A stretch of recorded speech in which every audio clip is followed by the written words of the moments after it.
Assalamualaikum, saya Ratna Anjani, EPM saya 027. Saya di sini akan menjelaskan tentang prinsip pengkreditan pajak masukan. Prinsip pengkreditan pajak masukan. Prinsip pengkreditan pajak masukan tersirat dan tersurat dalam Pasal 9 Ayat 2 UU PPN 1984 yang berbunyi sebagai berikut. Pajak masukan dalam suatu masa pajak dikreditkan dengan pajak keluaran untuk masa pajak yang sama. Contoh, pajak masukan sehubungan dengan perolehan bahan bangunan dapat dikreditkan dengan pajak keluaran yang dipungut atas penyerahan jasa konstruksi yang dipungut oleh PKP pemborong. Pengkreditan dalam masa pajak yang tidak sama.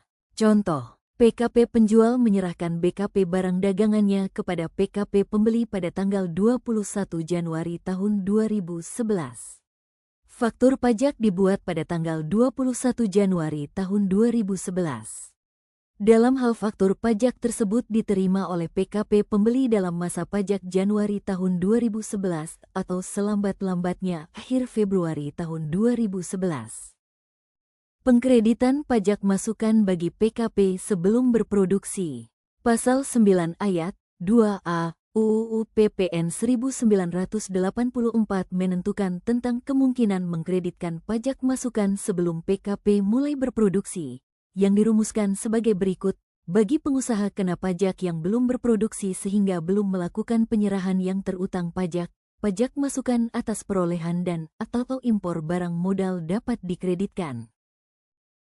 Pajak masukan bagi PKP yang gagal berproduksi. PKP yang gagal berproduksi tersebut wajib mengembalikan pajak masukan atas impor atau perolehan barang modal yang telah dikreditkan dan telah diberikan pengembalian, paling lama akhir bulan berikutnya setelah saat gagal berproduksi.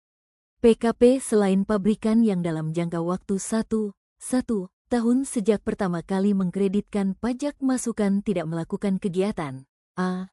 Penyerahan BKP, B.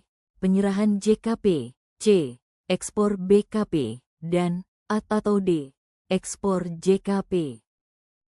Kriteria pajak masukan yang dapat dikreditkan.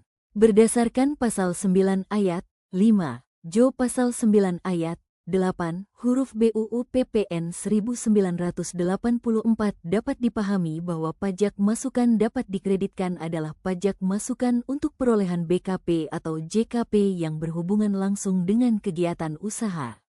Berhubungan langsung dengan kegiatan usaha mengandung pengertian bahwa BKP JKP yang terkait dimaksudkan untuk melakukan kegiatan penyerahan kena pajak atau dengan kalimat lain, untuk tujuan yang bersifat produktif. Terima kasih. Semoga bermanfaat.